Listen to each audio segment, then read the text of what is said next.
Today we are going to learning about 8th class biology, third chapter microorganisms part 1 and part 2. దీంట్లో ఇప్పుడు మనం micro organisms గురించి ఈ చాప్టర్లో తెలుసుకుందాం. మనం అసలు ఫస్ట్ వన్ ఏంటి అంటే మైక్రో ఆర్గానిజమ్స్ అంటే ఏంటి? మైక్రో ఆర్గానిజమ్స్ అంటే which living organisms are not visible to normal eye. That type of organisms are called microorganisms. మామూలు కంటికి కనిపించని జీవులని, లివింగ్ ఆర్గానిజమ్స్ని మైక్రో ఆర్గానిజమ్స్ అని చెప్పేసి అంటూ ఉంటారు. యాంటోనీ వాన్ ల్యూవెన్హాక్ అన్న సైంటిస్టు 1674లో ఫస్ట్ టైం మైక్రోస్కోప్ని కనిపెట్టడం జరిగింది. ఈయన నెదర్లాండ్స్లో క్లాత్ మర్చెంట్గా పనిచేసేవాడు. అయితే ఈయనకి చిన్న చిన్న లివింగ్ ఆర్గానిజమ్స్ని చూడటం మీద బాగా ఇంట్రెస్ట్ అన్నమాట. ఈయన సొంతంగా ఒక మైక్రోస్కోప్ని తయారు చేశాడు. ఆ మైక్రోస్కోపు ఈ ఉన్న ఆర్గానిజంని దానికంటే 300 టైమ్స్ బిగ్ సైజులో చూపిస్తుంది. 300 రెట్లు పెద్దదిగా చేసి ఆ లివింగ్ ఆర్గానిజమ్స్ని ఈ మైక్రోస్కోప్ చూపిస్తుంది. So first time microscope was discovered by Antony van Leeuwenhoek in 1674. ఈయన ఒక వాటర్ డ్రాప్ తీసుకొని ఆ వాటర్ డ్రాప్స్లో నెంబర్ ఆఫ్ మైక్రో ఆర్గానిజమ్స్ని అతను అబ్జర్వ్ చేయటం జరిగింది. ఆ అబ్జర్వ్ చేసి ఆ ఆర్గానిజమ్స్కి అతను ఏమని పేరు పెట్టాడు అంటే యానిమల్ క్యూల్స్ అని అతను పేరు పెట్టడం జరిగింది. మరి ఈ మైక్రో ఆర్గానిజమ్స్ అనేవి ఎన్ని టైప్స్గా ఉంటాయి, ఎన్ని రకాలుగా ఉంటాయి అన్నది చూద్దాం. Bacteria, virus, fungi, algae, micro arthropods, వీటితో పాటు ప్రోటోజోవన్స్ కూడా మైక్రో ఆర్గానిజమ్స్ కిందకు వస్తాయి. మరి మనం ఫంగీ గురించి చూద్దాం. ఫంగీ అంటే మన ఇంట్లో ఎప్పుడూ కనిపించే బూజు అనేది దేని కిందకు వస్తుంది అంటే ఈ ఫంగీ కిందకు రావటం జరుగుతూ ఉంటుంది. ఇక నెక్స్ట్ వన్ ఏంటి అంటే ఈ బ్యాక్టీరియా, వైరస్, ఇవి రెండు కూడా చాలా చిన్నగా ఉండే మైక్రో ఆర్గానిజమ్స్. ఇవి నేకెడ్ ఐకి లేదా నార్మల్ ఐకి అసలు ఇవి కనిపించే ఛాన్సే లేదు. వీటి వల్ల యూజెస్ ఉన్నాయి, వీటిలో కొన్ని హార్మ్ఫుల్ కూడా ఉన్నాయి. ఇక నెక్స్ట్ వన్ ఏంటి అంటే ఆల్గే. వీటిని మనం మైక్రో ప్లాంట్స్ అని ఒక రకంగా చెప్పచ్చు. మరి మైక్రో ప్లాంట్స్ అంటే ఏంటి అంటే ప్లాంట్స్లో క్లోరోఫిల్ అనేది ప్రజెంట్ అయి ఉంటుంది. ఇన్ ద సేమ్ వే ఈ ఆల్గేలో కూడా ఈ క్లోరోఫిల్ అనేది ప్రజెంట్ అయి ఉండి ఇది ఫోటోసింథసిస్ అనేది జరుపుకుంటూ ఉంటుంది. ఇవి ఆటోట్రోప్స్గా ఉంటాయి. ఆల్గే అంటే మనకి స్టాగ్నెంట్ అయిన వాటర్లో కనిపించే నాచు దేని కిందకు వస్తుంది అంటే ఆల్గే కిందకు వస్తుంది. ఇక నెక్స్ట్ వన్ ఏంటి అంటే మైక్రో ఆర్థ్రోపోడ్స్. వీటి గురించి మనం పోను తెలుసుకుందాం.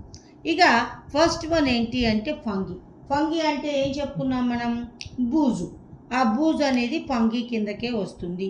అదే కాకుండా ఈస్ట్ అనేది కూడా ఫంగీ కిందకే వస్తుంది.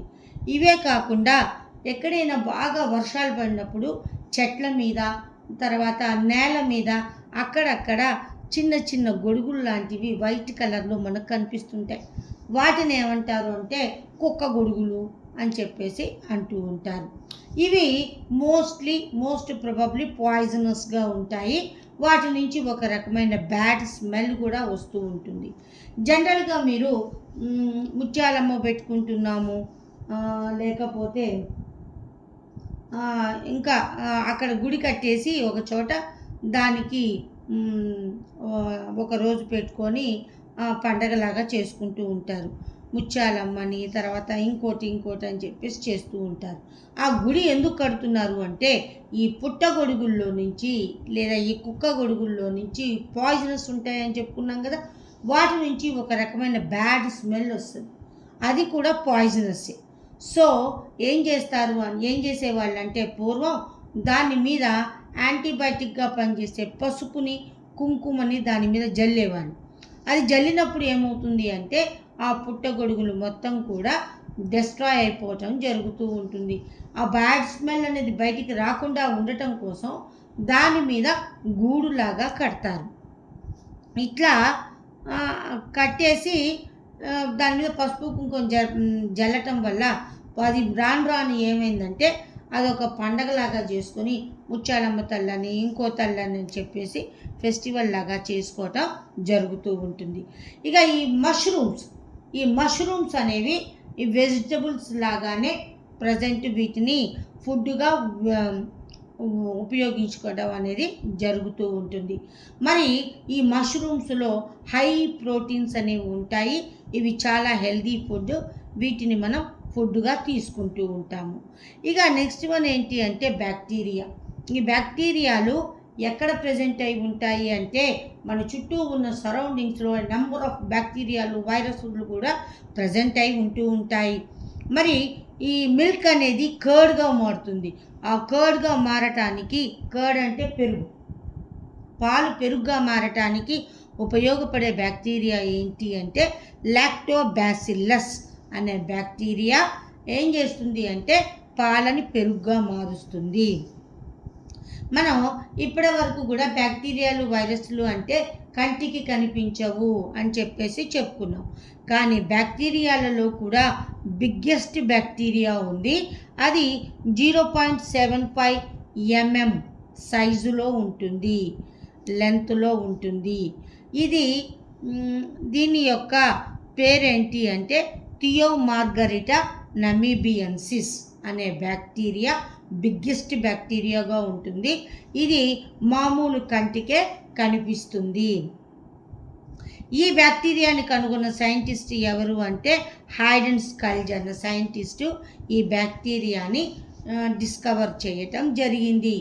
ఈ బ్యాక్టీరియా ఎక్కడ కనిపిస్తుంది అంటే నమీబియా అనే సీలో ఈ థియోమార్గరిటా నమీబియన్సిస్ అనే బ్యాక్టీరియా మనకు కనిపిస్తూ ఉంటుంది. ఇది మైక్రో ఆర్గానిజమ్స్లో ఫస్ట్. ఇక నెక్స్ట్ సెకండ్ టాపిక్ చూద్దాం మనం. కోస్టల్ వాటర్ ఆఫ్ నమీబియాలో అంటే కోస్టల్ ఏరియా అయిన నమీబియా యొక్క కోస్టల్ ఏరియాలో ఈ బిగ్గెస్ట్ బ్యాక్టీరియా మనకు కనిపిస్తూ ఉంటుంది. ఇక నెక్స్ట్ వన్ ఏంటి చెప్పుకున్నాం మనం, ఆల్గే అని చెప్పుకున్నాం. ఆల్గేలో క్లోరోఫిల్ ప్రజెంట్ అయి ఉంటుంది. ఇది ఫోటోసింథసిస్ని కూడా జరుపుకుంటుంది అని చెప్పేసి చెప్పుకుంటూ ఉన్నాం. ఈ ఆల్గేలో కూడా చాలా స్మాల్ సైజులో ఉండే ఆల్గే ఉంటుంది. దానిని ఏమంటారు అంటే మైక్రో ఆల్గే అని చెప్పేసి అంటూ ఉంటారు. ఇది కూడా ఫోటోసింథసిస్ జరుపుకొని ఆక్సిజన్ని రిలీజ్ చేస్తుంది. ఎర్త్ మీద ఉన్న హాఫ్ ఆఫ్ ది ఆక్సిజన్ ఏది రిలీజ్ చేస్తుంది అంటే ఈ మైక్రో ఆల్గే అనేది రిలీజ్ చేయటం జరుగుతూ ఉంటుంది. ఇక నెక్స్ట్ వన్ ఏంటి అంటే ప్రోటోజోవా. ఈ ప్రోటోజోవా అంటే single cell animals, unicellular animals అని మనం వీటిని చెప్పవచ్చు. ఈ ప్రోటోజోవాలో కూడా కొన్నేమో ఫ్రీ లివింగ్ యానిమల్స్ ఉన్నాయి, కొన్ని పారాసైట్స్గా కూడా ఉండటం జరుగుతూ ఉంటుంది. పారాసైట్స్ ఏంటి అంటే ప్లాస్మోడియం వైవాక్స్, తర్వాత యాంటమీబా హిస్టాలైటికా అనేవి వీటికి ఎగ్జాంపుల్స్గా మనం చెప్పవచ్చు. ఈ ప్లాస్మోడియం వైవాక్స్ అనేది పారాసైట్గా ఉంటుంది. ఇంకొకటి యాంటమీబా హిస్టాలైటికా, ఇది కూడా పారాసైటే. ఈ ప్లాస్మోడియం వైవాక్స్ వలన మలేరియా వ్యాధి వస్తుంది. యాంటమీబా హిస్టాలైటికా వలన జిగట విరేచనాలు రావటం జరుగుతూ ఉంటుంది. ఇక నెక్స్ట్ వన్ ఏంటి అంటే మైక్రో ఆర్థ్రోపోడ్స్. ఆర్థ్రోపోడా అంటే జాయింటెడ్ లెగ్స్ మొత్తం కూడా నార్మల్గా లేకుండా ఎక్కడికక్కడ జాయింట్లుగా మనకు కనిపిస్తుంది. అలా జాయింటెడ్ లెగ్స్ని కలిగి ఉన్న యానిమల్స్ని ఆర్థ్రోపోడ్స్ అని చెప్పేసి అంటూ ఉంటారు. ఈ మైక్రో ఆర్థ్రోపోడ్స్ దేనికి ఉపయోగపడతాయి అంటే సాయిల్ యొక్క ఫెర్టిలిటీని ఇంక్రీజ్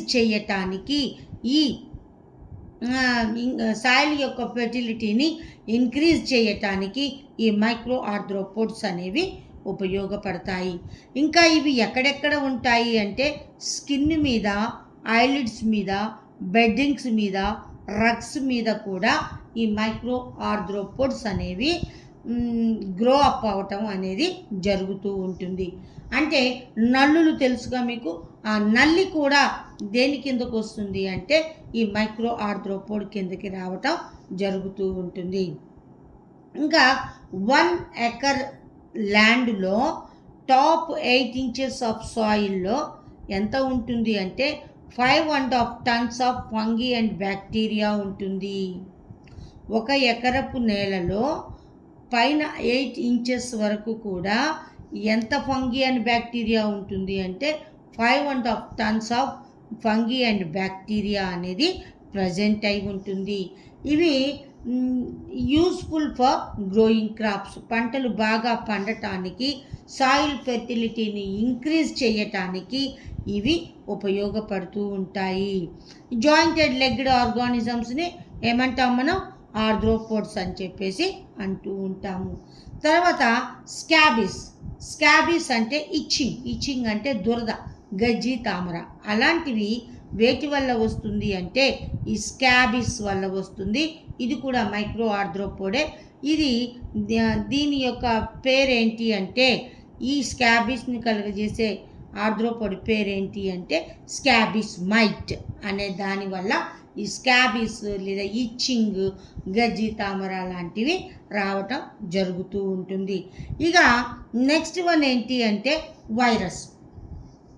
మరి ఈ బ్యాక్టీరియా అనేవి లివింగ్ ఆర్గానిజమ్స్గానే ఉంటాయి. ఏది? హోస్ట్ యొక్క బాడీ బయట కానీ బాడీ లోపల కానీ. హోస్ట్ అంటే ఏంటి? వేటికైతే అవి ఆశ్రయం ఇస్తాయో ఉండటానికి వాటిని ఏమంటారు అంటే హోస్ట్ అని చెప్పేసి అంటూ ఉంటారు. అయితే ఈ వైరస్లు మాత్రం హోస్ట్ యొక్క బాడీకి బయట ఉన్నప్పుడు అవి నాన్ లివింగ్ ఆర్గానిజమ్స్గా ఉంటాయి.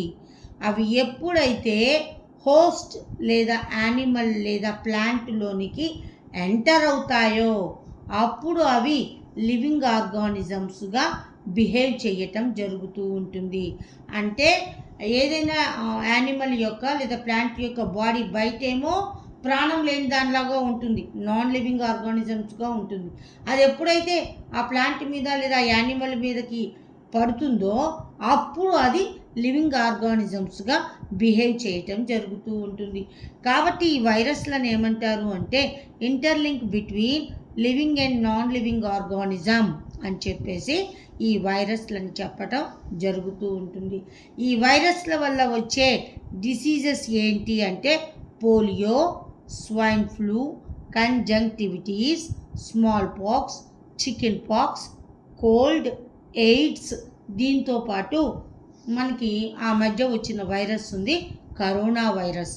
ఇవన్నీ కూడా కరోనా అన్న డిసీజ్ కూడా కరోనా వైరస్ వల్ల వస్తుంది. ఇవన్నీ కూడా వైరస్ల వల్ల వచ్చే డిసీజెస్గా మనం చెప్పవచ్చు. ఇక కంజంక్టివిటీస్ అంటే దీన్ని ఏమంటారు అంటే కండ్ల కలక లేదా మెడ్రాస్ ఐ అని కూడా అంటూ ఉంటారు. ఇది కూడా వైరల్ డిసీజెసే. మోస్ట్ ప్రాబబ్లీ వైరల్ డిసీజెస్ అనేవి కమ్యూనికబుల్ డిసీజెస్గా ఉంటాయి. కమ్యూనికబుల్ డిసీజెస్ అంటే అవి ఎయిర్ ద్వారా కానీ, వాటర్ ద్వారా కానీ, ఫుడ్ ద్వారా కానీ, డైరెక్ట్ కాంటాక్ట్ ద్వారా అంటే డిసీజ్డ్ పర్సన్ని ఇంకొకళ్ళు ముట్టుకుంటే అది ఒకళ్ళ నుంచి ఒకళ్ళకి స్ప్రెడ్ అవ్వటం అనేది జరుగుతూ ఉంటుంది. ఇలాంటి డిసీజెస్ని ఏమంటారు అంటే కమ్యూనికబుల్ డిసీజెస్ అని చెప్పేసి అంటూ ఉంటారు. ఇక నెక్స్ట్ వన్, ఇవన్నీ కూడా ఈ వైరస్లన్నీ కూడా మోస్ట్ ప్రాబబ్లీ ఎలా ఉంటాయి అంటే మోస్ట్లీ పారాసైట్స్గానే ఉంటాయి. ఇవి డిసీజెస్ని కలుగజేస్తూ ఉంటాయి ప్లాంట్స్లోను, తర్వాత యానిమల్స్లోను. ఇప్పుడు ఈ మైక్రో ఆర్గానిజమ్స్ గురించి మనం చూద్దాం. ఈ మైక్రో ఆర్గానిజమ్స్ అనేవి 2 టైప్స్గా ఉంటాయి. ఒకటి యూజ్ఫుల్ మైక్రో ఆర్గానిజమ్స్, ఇంకోటి హార్మ్ఫుల్ మైక్రో ఆర్గానిజమ్స్గా ఉంటాయి. యూజ్ఫుల్ ఆర్గానిజమ్స్ అంటే మనకి అవి ఫుడ్గా కానీ, ఇంకా మెడిసినల్గా కానీ, ఇంకా మనకి ఫుడ్ ప్రిపేర్ చేసుకోవటంలో కానీ ఈ కొన్ని రకాల బ్యాక్టీరియాలు అనేవి యూస్ఫుల్ అవుతూ ఉంటాయి. ఈస్ట్ అనేది ఇది 1 టైప్ ఆఫ్ ఫంగి. ఇది దేనికి ఉపయోగపడుతుంది అంటే మన ఇంట్లో ఎప్పుడైనా మీరు గమనించారో లేదో, ఇడ్లీ పిండి కానీ దోశ పిండి కానీ మనం దాన్ని రుబ్బిన తర్వాత వాటిని ఒక నైట్ మొత్తం బయటే ఉంచుతారు. బయట ఉంచినప్పుడు ఏమవుతుంది, ఇడ్లీ పిండి కానీ అట్ల పిండి కానీ పైకి ఉబ్బటం జరుగుతూ ఉంటుంది. ఆ తర్వాత వాటిని మనం ఫుడ్గా తీసుకుంటాము. అలా బయట ఉంచటం వల్ల ఏమవుతుంది అంటే ఆ పిండ్లకి ఒక రకమైన టేస్ట్ రావటం జరుగుతూ ఉంటుంది. మరియు ఆ ఫుడ్ అనేది, ఇడ్లీలు అనేవి మెత్తగా రావటం, దోశలు మెత్తగా రావటం అనేది జరుగుతూ ఉంటుంది. అంటే ఇట్లా ఫుడ్ని మనం ప్రిపేర్ చేసుకోవటానికి కూడా ఈ ఈస్ట్ అనే 1 టైప్ ఆఫ్ ఫంగీ అనేది ఉపయోగపడుతుంది. ఇడ్లీ దోశలోనే కాదు, ఇది బ్రెడ్, కేక్ లాంటి వాటిని తయారు చేయటంలో కూడా ఈస్ట్ అనేది ఉపయోగపడుతుంది. మరి ఈస్ట్ అలా పిండిని, ఇడ్లీ పిండిని, దోశ పిండిని, బ్రెడ్ని, కేక్ని అలా ఉబ్బేటట్టు చేస్తుంది అంటే కారణం ఏంటి అంటే అది 1 టైప్ ఆఫ్ రెస్పిరేషన్ని జరుపుకుంటుంది. ఈ రెస్పిరేషన్ అంటే మనం ఆక్సిజన్ని తీసుకొని కార్బన్ డైఆక్సైడ్ని బయటకు వదిలిపెడతాము. దానినే ఏమంటారు అంటే రెస్పిరేషన్ అని చెప్పేసి అంటూ ఉంటారు. ఈ రెస్పిరేషన్ అనేది 2 టైప్స్గా ఉంటుంది. ఒకటి ఏరోబిక్ రెస్పిరేషన్, ఇంకోటి అనరోబిక్ రెస్పిరేషన్. ఏరోబిక్ రెస్పిరేషన్లో ఆక్సిజన్ని తీసుకుని కార్బన్ డైఆక్సైడ్ వదిలిపెడతాం. అనరోబిక్ రెస్పిరేషన్లో ఈ ఆర్గానిజమ్స్కి ఆక్సిజన్ అనేది అవైలబిలిటీ ఉండదు. అటువంటప్పుడు అవి ఆక్సిజన్ లేకుండానే రెస్పిరేషన్ని జరుపుకుంటాయి. దానినే ఏమంటారు అంటే ఫెర్మెంటేషన్ అని చెప్పేసి అంటూ ఉంటారు. దీని గురించి మీరు హయ్యర్ క్లాసెస్కి వెళ్తున్న కొద్దీ డీటెయిల్డ్గా తెలుస్తుంది. మరి ఈ ఈస్ట్ అనేది ఈ ఫెర్మెంటేషన్ జరుపుకోవటం వల్లనే ఇడ్లీ పిండి, దోశ పిండి, బ్రెడ్, కేకు వీటిని తయారు చేయటంలో, వీటికి ఒక రకమైన టేస్ట్ని కలిగించటంలో ఈ ఈస్ట్ అనేది ఉపయోగపడుతుంది. ఇంకా ఈ ఈస్ట్ దేనికి ఉపయోగపడుతుంది అంటే షుగర్స్ని ఎలా మారుస్తుంది అంటే ఆల్కహాల్గా మారుస్తుంది.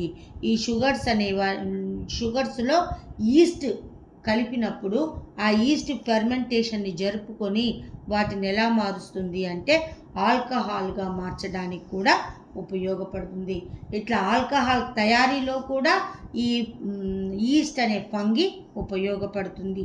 ఇంకా ఈ మైక్రో ఆర్గానిజమ్స్ వల్ల మెడిసినల్ యూజెస్ కూడా మనకు ఉన్నాయి. మెడిసిన్స్ తయారీలో కూడా ఈ మైక్రో ఆర్గానిజమ్స్ అనేవి మనకి ఉపయోగపడతాయి. మరి ఈ మైక్రో ఆర్గానిజమ్స్ నుంచి తయారు చేసిన మెడిసిన్స్ని ఏమంటారు అంటే యాంటీబయాటిక్స్ అని చెప్పేసి అంటూ ఉంటారు.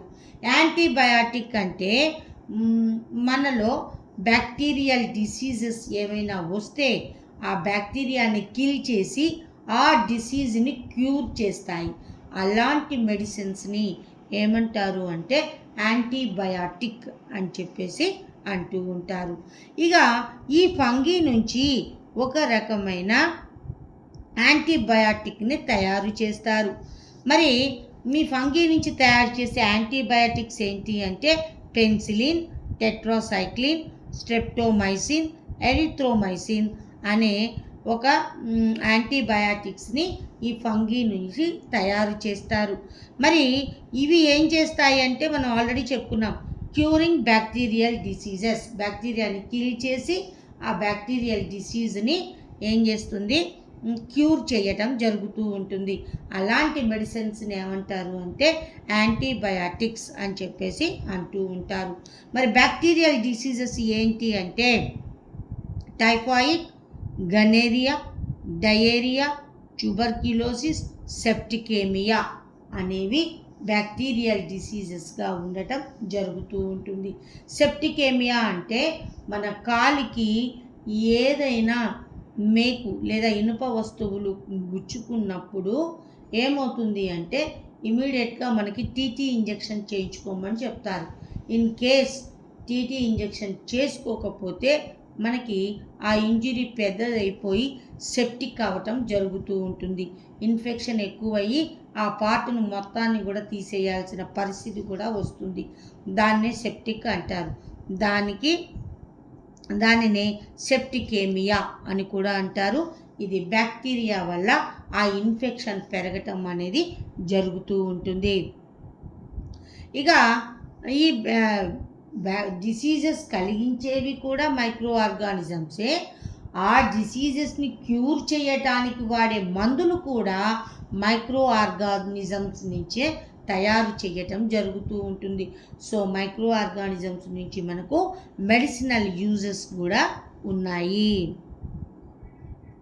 ఇక నెక్స్ట్ వన్ ఏంటి అంటే డాక్టర్ అలెగ్జాండర్ ఫ్లెమింగ్. ఈ డాక్టర్ అలెగ్జాండర్ ఫ్లెమింగ్ ఈయన అలెగ్జాండర్ ఫ్లెమింగ్ మొట్టమొదటిసారిగా యాంటీబయాటిక్ని తయారు చేసిన సైంటిస్ట్ ఎవరు అంటే అలెగ్జాండర్ ఫ్లెమింగ్. ఈయన పెనిసిలియం నోటేటమ్ అనే ఫంగీ నుంచి పెన్సిలిన్ను తయారు చేయటం జరిగింది. మరి ఈయన ఎట్లా తయారు చేశాడు ఈ యాంటీబయాటిక్ని అంటే ఈయన ఫస్ట్ వరల్డ్ వార్లో ఆర్మీ దగ్గర ఆర్మీ డాక్టర్గా ఉండేవాడు. ఎప్పుడైతే ఆర్మీ సోల్జర్స్ ఆ వరల్డ్ వార్లో ఇంజురీ అవుతుందో ఇంజురీ అయిన వెంటనే వాళ్ళలో ఇన్ఫెక్షన్ ఎక్కువైపోయి వాళ్ళు చనిపోవటం జరిగింది. ఇది అతను చాలాసార్లు అబ్జర్వ్ చేసి అవి ఆ ఇంజురీని క్యూర్ చేసే విధంగా అతను ఫస్ట్ టైం పెన్సిలిన్ని తయారు చేయటం జరిగింది. ఆ పెన్సిలిన్ ఎక్కడి నుంచి తయారవుతుంది అంటే పెనిసిలియం నోటేటమ్ అనే ఫంగీ నుంచి ఈ పెన్సిలిన్ని ఫస్ట్ టైం ఇతను డిస్కవర్ చేయటం జరిగింది. ఈ డిస్కవర్ చేసినందుకు గాను అలెగ్జాండర్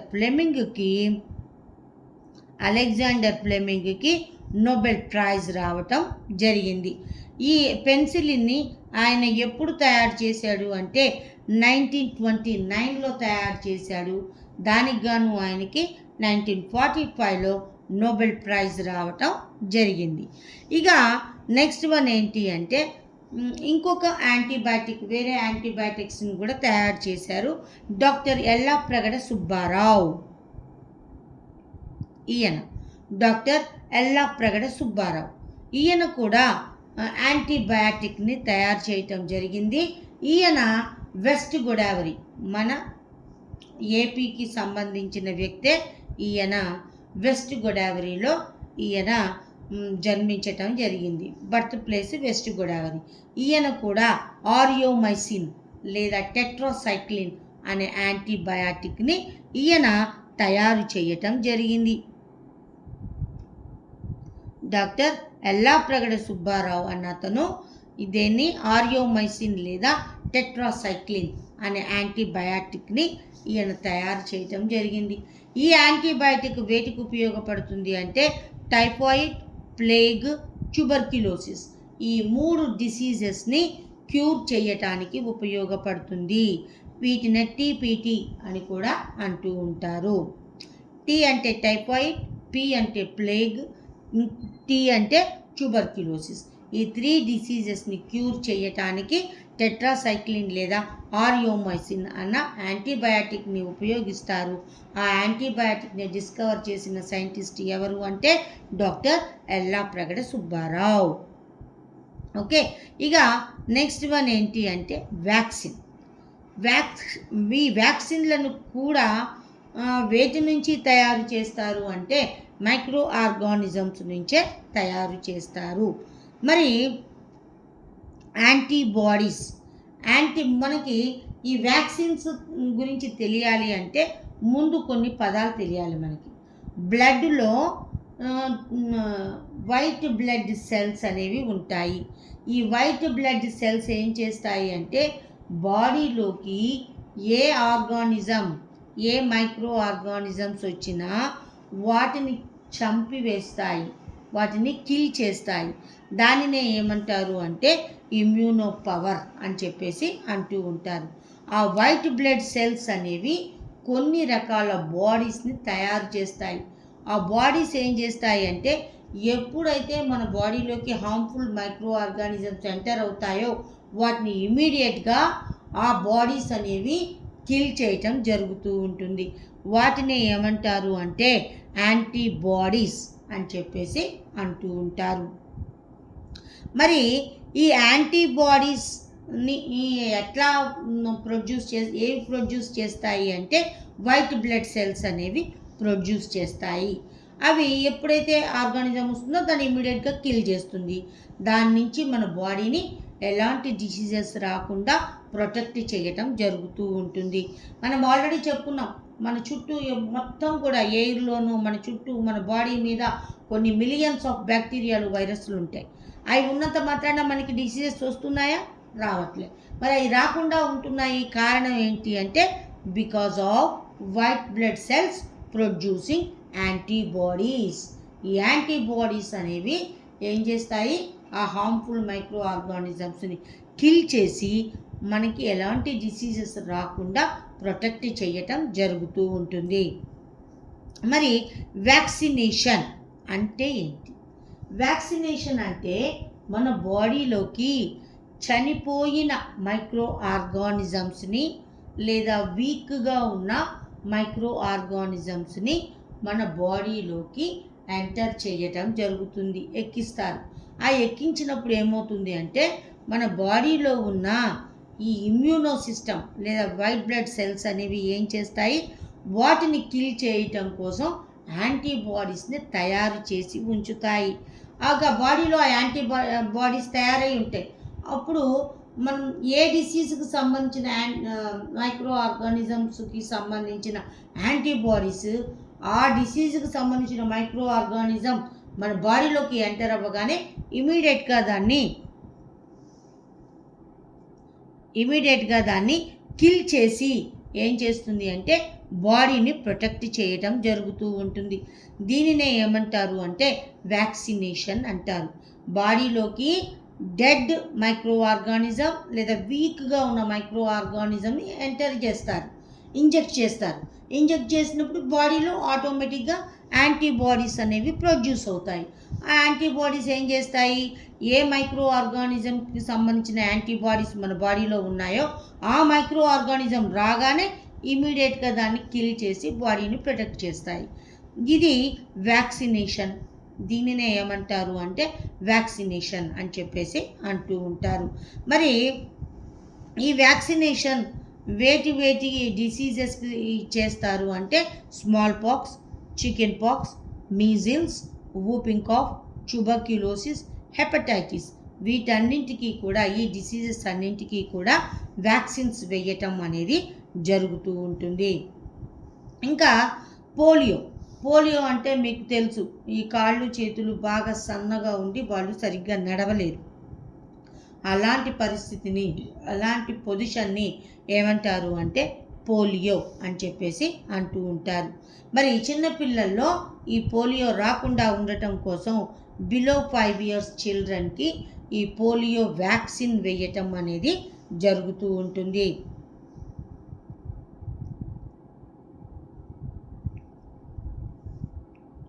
మరి ఈ పోలియో డ్రాప్స్ని కనుగొన్న సైంటిస్ట్ ఎవరు అంటే జోనస్ సాక్ అన్న సైంటిస్ట్ 1952లో ఈ పోలియో వ్యాక్సిన్ని కనుక్కోవటం జరిగింది. వ్యాక్సిన్ అంటే అప్పట్లో ఇంజెక్షన్ లాగా బాడీలోకి ఇంజెక్ట్ చేసేవాళ్ళు. కానీ తర్వాత రోజుల్లో ఇప్పుడు పోలియో డ్రాప్స్ వేస్తున్నారు. ఈ ఓరల్ పోలియో డ్రాప్స్ని కనుగొన్న సైంటిస్ట్ ఎవరు అంటే డాక్టర్ ఆల్బర్ట్ సాబిన్ అన్న సైంటిస్టు 1957లో ఈ ఓరల్ పోలియో డ్రాప్స్ని కనుక్కోవటం జరిగింది. ఇక నెక్స్ట్ వన్ ఏంటి అంటే ఎడ్వర్డ్ జెన్నర్. మరి ఈ ఎడ్వర్డ్ జెన్నర్ ఈయన జోనస్ సాక్ అన్న సైంటిస్టు వీటిని పోలియో వ్యాక్సిన్ని 1952లో కనుక్కున్నాడు. తర్వాత ఆల్బర్ట్ సాబిన్ అన్న సైంటిస్టు ఓరల్ పోలియో డ్రాప్స్ని 1957లో కనుక్కోవటం జరిగింది. ఇక నెక్స్ట్ వన్ ఏంటి అంటే ఎడ్వర్డ్ జెన్నర్. ఈ ఎడ్వర్డ్ జెన్నర్ అన్న సైంటిస్టు వ్యాక్సిన్ని కనుక్కున్నాడు. దేనికి వ్యాక్సిన్ని కనుక్కున్నాడు అంటే స్మాల్ పాక్స్కి ఇతను వ్యాక్సిన్ని కనుక్కోవటం జరిగింది. అయితే ఈయన ఉన్న టైంలో ఆ పూర్వకాలంలో మిల్క్ మేడ్స్ ఉండేవాళ్ళు, అంటే పాలమ్మే వాళ్ళు ఉండేవాళ్ళు. ఈ పాలమ్మే వాళ్ళు ఏం చేసేవాళ్ళు అంటే వాళ్ళకి ఈ స్మాల్ పాక్స్ రాకుండా ఉండటం కోసం వాళ్ళు ఏం చేసేవాళ్ళంటే కౌకి ఒక రకమైన డిసీజ్ వచ్చేది. ఆ డిసీజ్ని ఏమంటారు అంటే కౌ పాక్స్ అని చెప్పేసి అనేవాళ్ళు. ఆ కౌ పాక్స్కి సంబంధించిన దాని యొక్క బాడీ నుంచి చిన్న చీములాగా వచ్చేది. ఆ ఇంజురీని ఏం చేసేవాళ్ళంటే వీళ్ళు బాడీకి రాసుకోవటం జరిగేది.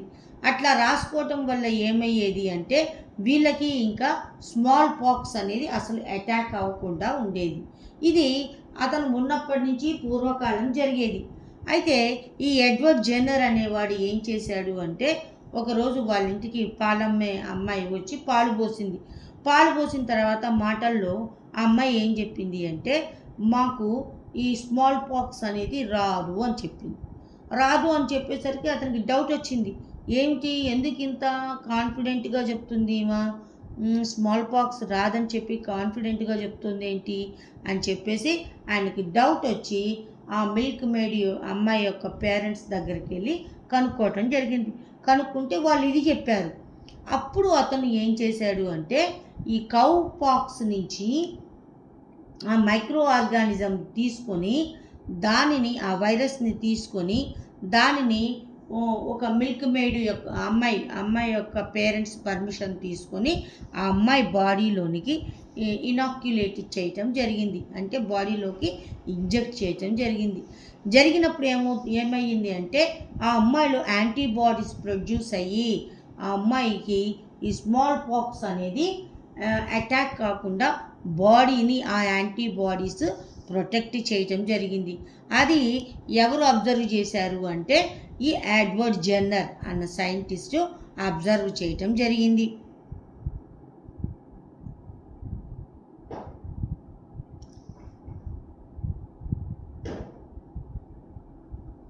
అబ్జర్వ్ చేసి ఆయన స్మాల్ పాక్స్కి వ్యాక్సిన్ని కనుక్కోవటం జరిగింది. అట్లా ఎడ్వర్డ్ జెన్నర్ స్మాల్ పాక్స్కి వ్యాక్సిన్ని డిస్కవర్ చేయటం జరిగింది. మరి వ్యాక్సిన్ అన్న పదం ఏ వర్డ్ నుంచి వచ్చింది అంటే వ్యాకా అనే లాటిన్ వర్డ్ నుంచి వచ్చింది. వ్యాకా అంటే అర్థం ఏంటి అంటే కౌ అని అర్థం. అంటే ఏంటి, ఈ కౌ పాక్స్ నుంచే ఆయన వ్యాక్సిన్ తయారు చేశాడు కాబట్టి దీనికి వ్యాక్సిన్ అని పేరు పెట్టారు. వ్యాకా అంటే కౌ అని చెప్పేసి అర్థం అన్నమాట. మరి ఇలా మైక్రో ఆర్గానిజమ్స్ వల్ల వచ్చే డిసీజెస్ని మళ్ళీ వాటినే క్యూర్ చేయటానికి మళ్ళీ వేటిని వాడుతున్నారు, మళ్ళీ మైక్రో ఆర్గానిజమ్స్నే వాడుతున్నారు. వాటి నుంచే యాంటీబయాటిక్స్ తయారు చేస్తున్నారు. తర్వాత వ్యాక్సిన్స్ను కూడా తయారు చేయటం జరుగుతూ ఉంది. ఇక నెక్స్ట్ టాపిక్ ఏంటి అంటే సింబయాసిస్. సింబయాసిస్ అంటే మనకి గ్రౌండ్ నట్ ప్లాంట్స్, లెగ్యూమినేసీ ప్లాంట్స్. ఆ ప్లాంట్స్ గ్రౌండ్ నట్ అంటే ఏంటి, వేరుశనగ మొక్కల యొక్క వేర్లను ఒక్కసారి పరిశీలించండి. పరిశీలించినప్పుడు ఏమవుతుంది అంటే ఆ వేర్ల యొక్క బొడిపెల్లో వేర్లకి బొడిపెలు ఉంటాయి. ఆ బొడిపెల్లో ఒక రకమైన బ్యాక్టీరియా అనేది అక్కడ షెల్టర్ తీసుకోవటం జరుగుతుంది. ఆ బ్యాక్టీరియాని ఏమంటారు అంటే రైజోబియం బ్యాక్టీరియా అని చెప్పేసి పిలవటం జరుగుతూ ఉంది. మరి ఈ బ్యాక్టీరియా ఏం చేస్తుంది అంటే ఈ మొక్కకి కావలసిన నైట్రోజన్ని ఈ మొక్కకు కావలసిన నైట్రోజన్ని అది అబ్జార్బ్ చేసుకొని ఈ ప్లాంట్కి అందించడం జరుగుతుంది. దానికి గాను ప్లాంట్ ఏం చేస్తుంది, ఆ బ్యాక్టీరియాకి కావాల్సిన ఫుడ్ని, షెల్టర్ని ప్రొవైడ్ చేయటం జరుగుతుంది.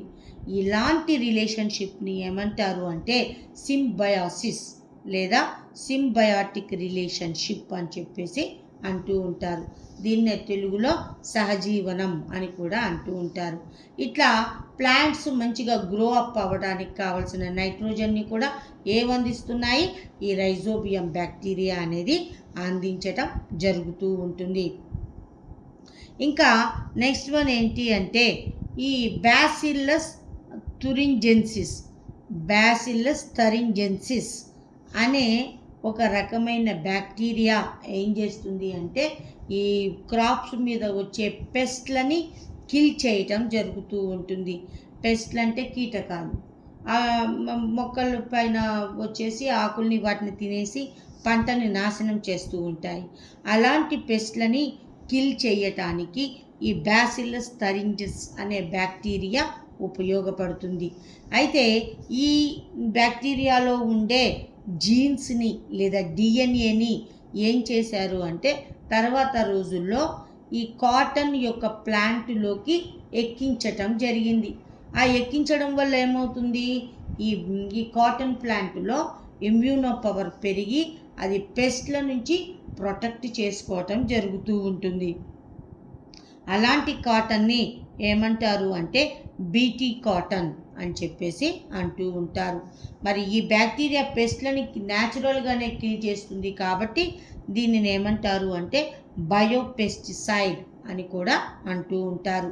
ఇక నెక్స్ట్ వన్ ఏంటి అంటే క్లీనింగ్. మనం ఏదైనా ఒక యానిమల్ రోడ్డు మీద చనిపోయినా కానీ మనం దాన్ని పట్టించుకోము, అట్లా రోడ్డు మీద ఉంచి అటు ఇటు వెళ్ళి వస్తుంటాం. ఒక 1 వీక్ తర్వాత అబ్జర్వ్ చేయండి, దాని మీద ఆ యానిమల్ ఉంటుందా, డెడ్ యానిమల్ ఉండదు. కొన్నాళ్ళకి యానిమల్ మొత్తం కూడా దేంట్లో కలిసిపోతుంది అంటే మట్టిలో కలిసిపోవటం జరుగుతూ ఉంటుంది. మరి వాటిని డెస్ట్రాయ్ చేసే బ్యాక్టీరియాలు, వైరస్లు కూడా ఉంటాయి. అవి డెడ్ యానిమల్స్ని, డెడ్ ప్లాంట్స్ని అబ్జార్బ్ చేసుకొని లేదా వాటిని ఫుడ్ లాగా తీసుకొని వాటిని డెస్ట్రాయ్ చేస్తాయి. అట్లా డెస్ట్రాయ్ చేయటం ద్వారా అవి ఎర్త్ని క్లీన్ చేయటం జరుగుతూ ఉంటుంది. అట్లా ఎర్త్ని క్లీన్ చేయటాన్ని ఏమంటారు అంటే క్లీన్ చేసే వాటిని ఏమంటారు అంటే సాప్రోఫైట్స్ అని చెప్పేసి అంటూ ఉంటారు.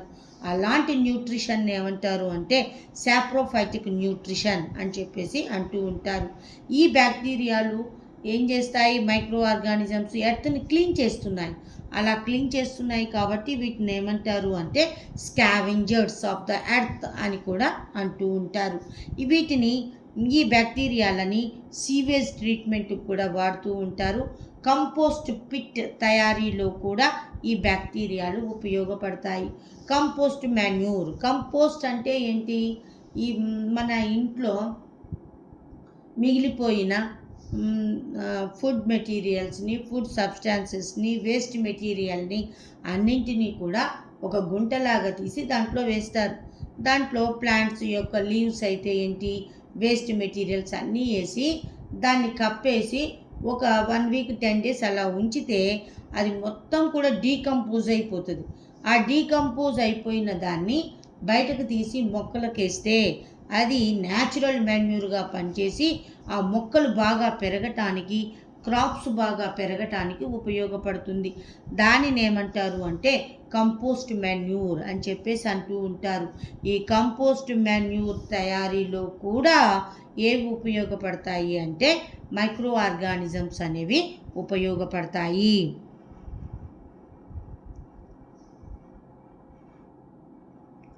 ఇది బేబీ విత్ స్మాల్ పాక్స్. ఈ స్మాల్ పాక్స్ని ఏమంటారు అంటే మసూచి అంటారు. మసూచి అంటే కొంతమంది మొహాల మీద మొత్తం గుంటలు కనబడుతూ ఉంటాయి. దాన్ని స్ఫోటకం అని కూడా అంటారు. ఇది చాలా భయంకరమైన వైరల్ డిసీజెస్. ఇది వచ్చేసి పాపం ఇది రాగానే చాలామంది చనిపోవటం కూడా జరిగింది.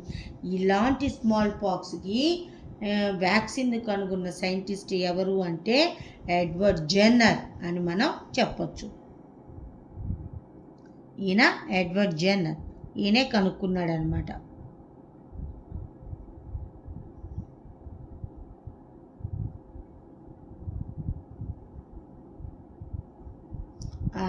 ఇప్పుడు మనం హార్మ్ఫుల్ మైక్రో ఆర్గానిజమ్స్ గురించి చూద్దాం.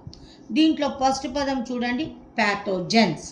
ప్యాథోజెన్స్ అంటే ఏ మైక్రో ఆర్గానిజం అయితే మనకి డిసీజెస్ని కలుగజేస్తుందో వాటిని ఏమంటారు అంటే ప్యాథోజెన్స్ అంటారు.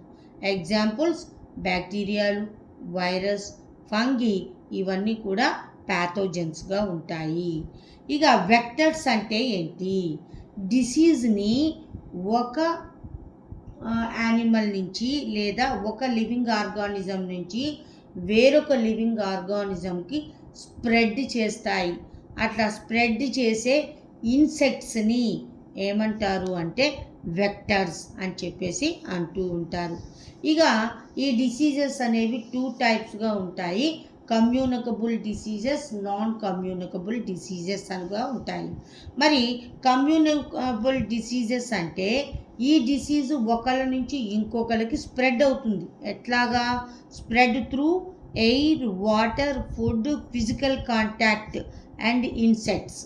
వీటి ద్వారా ఒకళ్ళ నుంచి ఇంకొకరికి డిసీజ్ అనేది స్ప్రెడ్ అవుతే దానిని ఏమంటారు అంటే కమ్యూనికబుల్ డిసీజెస్ అని చెప్పేసి అంటూ ఉంటారు.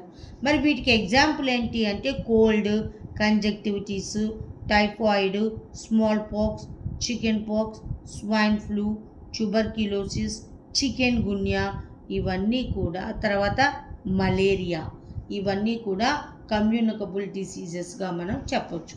ఈ మలేరియా ఫీవర్ అనేది ఏ ప్యాథోజన్ వల్ల వస్తుంది అంటే ప్లాస్మోడియం వైవాక్స్ అనే ప్రోటోజోవన్ వల్ల ఈ మలేరియా అనేది వస్తుంది. ఈ మలేరియా ఒకళ్ళ నుంచి ఇంకొకళ్ళకి ఏ వెక్టర్ ద్వారా స్ప్రెడ్ అవుతుంది అంటే ఫిమేల్ ఎనాఫిలస్ మస్కిటోస్ ద్వారా ఒకళ్ళ నుంచి ఇంకొకళ్ళకి ఈ మలేరియా అనేది స్ప్రెడ్ అవ్వటం జరుగుతూ ఉంటుంది. ఈ ఫిమేల్ ఎనాఫిలస్ అనే మస్కిటో ద్వారానే స్ప్రెడ్ అవుతుంది అని చెప్పేసి డాక్టర్ రోనాల్డ్ రాస్ అన్న సైంటిస్ట్ కనుక్కోవటం జరిగింది.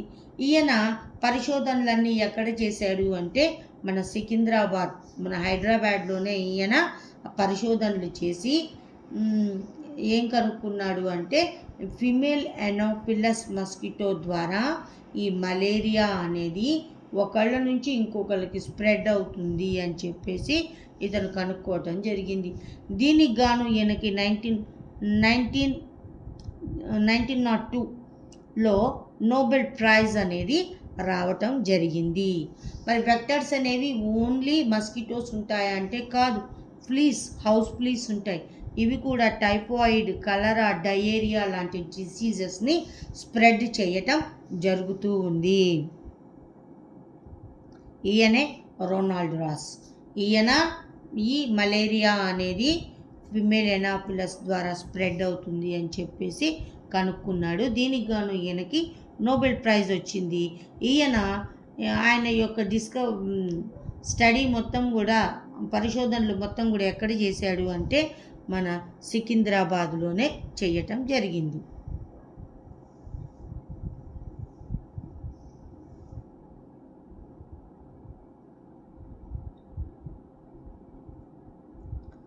ఇక నెక్స్ట్ వన్ ఏంటి అంటే ఎలిఫెంటియాసిస్.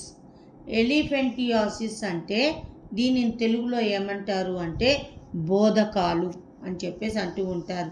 వీళ్ళ కాలు అనేది చాలా లావుగా పెద్దగా ఉంటుంది, అది ఎలిఫెంట్ లాగా ఉంటుంది కాబట్టి దాన్ని ఎలిఫెంటియాసిస్ అంటారు. ఈ ఎలిఫెంటియాసిస్ అనేది ఎలా స్ప్రెడ్ అవుతుంది అంటే క్యూలెక్స్ మస్కిటో అనే వెక్టర్స్ ద్వారా ఒకళ్ళ నుంచి ఇంకొకళ్ళకి స్ప్రెడ్ అవ్వటం అనేది జరుగుతూ ఉంటుంది. ఇక డిసీజెస్ ఇప్పటిదాకా మనం హ్యూమన్ బీయింగ్స్లో చూసాము. ఇప్పుడు డిసీజెస్ ఇన్ యానిమల్స్లో కూడా బ్యాక్టీరియా, వైరస్, ఫంగై వీటి వల్ల రకరకాల డిసీజెస్ రావటం జరుగుతూ ఉంటుంది. యాంథ్రాక్స్. ఇది బ్యాక్టీరియా వల్ల వస్తుంది. ఈ యాంథ్రాక్స్ అనేది క్యాటిల్, షీపు, గోట్ వీటిల్లో ఈ యాంథ్రాక్స్ డిసీజ్ వస్తుంది. ఇది బ్యాక్టీరియా వల్ల వస్తుంది. అదే కాకుండా ఫుట్ అండ్ మౌత్ డిసీజెస్ కూడా వస్తాయి. ఇక వైరల్ డిసీజెస్ ఏంటి అంటే గిల్ రాట్ అనేది వేటిల్లో కనబడుతుంది మనకి అంటే ప్రాన్స్లోను, ఫిషెస్లోను ఈ డిసీజ్ కనబడుతుంది. బర్డ్ ఫ్లూ అన్నది వేటికి వస్తుంది అంటే పౌల్ట్రీ అంటే హెన్స్లో ఇవి ఎక్కువగా కనబడుతుంది. ఇక ర్యాబీస్ ఇది వైరస్ అన్నమాట. ఇది వేటిల్లో వస్తుంది అంటే డాగ్స్లో ఈ ర్యాబీస్ డిసీజెస్ అనేది రావటం జరుగుతూ ఉంటుంది. ఇట్లా ఈ మైక్రో ఆర్గానిజమ్స్ వల్ల మనకి రకరకాల డిసీజెస్ అనేవి హ్యూమన్ బీయింగ్స్లో అయితే ఏంటి, యానిమల్స్లో అయితే ఏంటి, ప్లాంట్స్లో కూడా మనకి రావటం జరుగుతూ ఉంటుంది. ఇప్పుడు మనం ఒక్కసారి మన హ్యూమన్ బీయింగ్స్లో వచ్చే రకరకాల డిసీజెస్ అన్నమాట. ఇది ట్యూబర్క్యులోసిస్ దేనివల్ల వస్తుంది? బ్యాక్టీరియా వల్ల వస్తుంది. ఎలా ట్రాన్స్మిట్ అవుతుంది, ఒకరి నుంచి ఒకరికి ఎట్లా స్ప్రెడ్ అవుతుంది అంటే ఎయిర్ ద్వారా స్ప్రెడ్ అవుతుంది. మరి ఇది ప్రివెంట్ చేయడానికి ఏం వ్యాక్సిన్ తీసుకుంటారు? బీసీజీ వ్యాక్సిన్ని తీసుకుంటారు. తర్వాత చికెన్ పాక్స్ దేనివల్ల? వైరస్ వల్ల వస్తుంది, ఎయిర్ ద్వారా స్ప్రెడ్ అవుతుంది. మీజిల్స్, మమ్స్ ఇది కూడా అంతే, వైరస్, ఎయిర్. పోలియో ఇది కూడా వైరస్ వల్లే వస్తుంది. Swine flu virus, cholera, typhoid bacteria వల్ల వస్తుంది. మలేరియా ప్లాస్మోడియం వైవాక్స్ అనే ప్రోటోజోవన్ వల్ల వస్తుంది. Dengue fever virus, chikungunya virus, Japanese encephalitis virus. దీనినే జపనీస్ ఎన్సెఫలైటిస్నే ఎలిఫెంటియాసిస్ లేదా బోధకాలు అంటారు. Diphtheria, whooping cough, tetanus, hepatitis, haemophilus, influenza B ఇవన్నీ కూడా వైరస్ల వల్ల వస్తాయి. డిప్టీరియా, వూపింగ్ కాఫ్, టెటనస్ దేనివల్ల వస్తుంది అంటే బ్యాక్టీరియా వల్ల వస్తుంది. మోస్ట్ ప్రాబబ్లీ ఇవి ఎయిర్ ద్వారానే ఎక్కువగా స్ప్రెడ్ అవుతున్నాయి. తర్వాత వెక్టర్స్ ద్వారా కొన్ని స్ప్రెడ్ అవటం అనేది జరుగుతూ ఉంది. ఇక ప్లాంట్స్లో డిసీజెస్ వస్తాయి. మోస్ట్ ప్రాబబ్లీ ప్లాంట్స్లో ఫంగీ వల్లనే ఎక్కువగా డిసీజెస్ రావటం జరుగుతూ ఉంటుంది. ఇక ప్లాంట్స్లో సిట్రస్ క్యాంకర్ అన్న డిసీజ్ బ్యాక్టీరియా వల్ల వస్తుంది. తర్వాత red rot of sugar cane ఇది దేనివల్ల వస్తుంది అంటే ఫంగీ వల్ల వస్తుంది. టిక్కా డిసీజ్ ఆఫ్ గ్రౌండ్ నట్లో ఫంగీ వల్ల వస్తుంది. గ్రౌండ్ నట్ అంటే వేరుశెనగ. టొబాకో మొజాయిక్ వైరస్ వల్ల వస్తుంది. స్మట్ డిసీజ్ ఆఫ్ రైస్ అనేది ఫంగస్ వల్ల వస్తుంది. అంటే మోస్ట్ ప్రాబబ్లీ ఫంగీ వల్లనే ఈ ప్లాంట్స్లో రకరకాల డిసీజెస్ వస్తాయి. ఇవి మోస్ట్ ప్రాబబ్లీ ఎయిర్ వల్ల, సీడ్స్ ద్వారా, ఇన్సెక్ట్స్ ద్వారా ఇవి ఒక ప్లాంట్ నుంచి ఇంకొక ప్లాంట్కి స్ప్రెడ్ అవ్వటం అనేది జరుగుతూ ఉంది. ఇక నెక్స్ట్ వన్ ఏంటి అంటే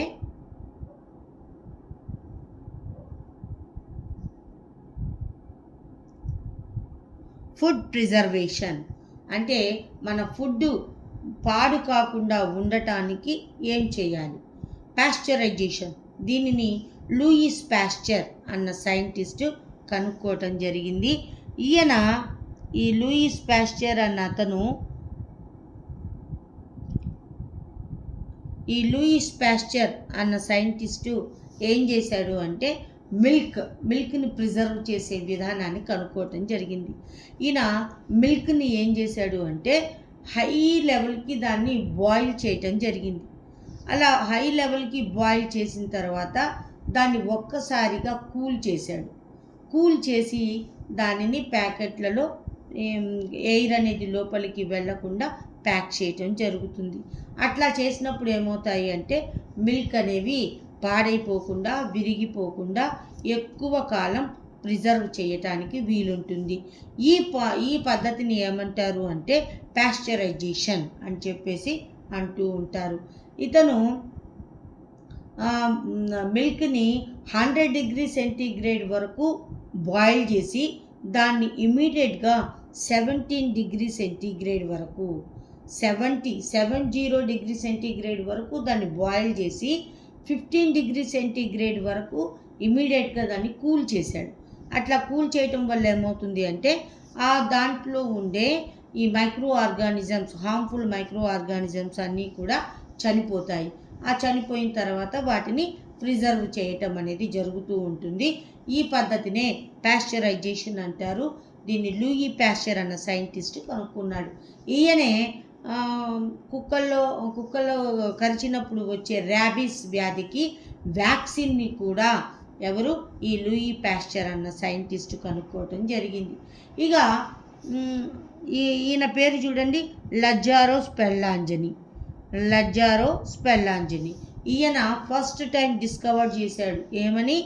ఏదైనా ఫుడ్ని కానీ ఏదైనా సరే మనం బాగా హీట్ చేసినప్పుడు దాంట్లో మైక్రో ఆర్గానిజమ్స్ అనేవి ఇమీడియట్గా డిస్ట్రాయ్ అయిపోతాయి, చనిపోతాయి అని చెప్పేసి ఈ లజ్జారో స్పెల్లాంజని అన్న సైంటిస్ట్ కనుక్కోవటం జరిగింది. క్లాస్ట్రీడియం బోట్యులినం అంటే మనం ఏదైనా ఫుడ్ని బయటే ఉంచుతాం, ఫ్రిడ్జ్లో పెట్టకుండా బయట ఉంచుతాం. బయట నుంచి తెల్లారేపాటికి ఏమవుతుంది? ఆ ఫుడ్ అనేది పాడైపోతుంది. దానిని ఏమంటారు అంటే, దానికి కారణం ఏంటి అంటే క్లాస్ట్రీడియం బోట్యులినం అనే మైక్రో ఆర్గానిజం ఏం చేస్తుంది అంటే ఆ ఫుడ్ని స్పాయిల్ చేయటం జరుగుతుంది. దాన్నే పాయిజన్గా మార్చడం జరుగుతూ ఉంటుంది.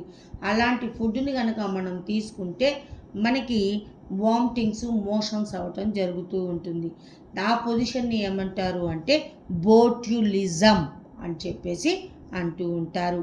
ఇక ఫుడ్ని మనం ప్రిజర్వ్ చేయాలి అంటే ఫుడ్ని మనం ప్యాక్ చేసేటప్పుడు దాంట్లోకి ఎయిర్ వెళ్ళకుండా ఎయిర్ టైట్గా ప్యాక్ చేస్తే ఆ ఫుడ్ పాడవకుండా ఎక్కువ కాలం ప్రిజర్వ్ చేయటం అనేది జరుగుతూ ఉంటుంది. ఇది మైక్రో ఆర్గానిజమ్స్, హార్మ్ఫుల్ మరియు useful micro organisms part 1 and 2 దీంతో క్లోజ్ అయ్యింది. Thank you.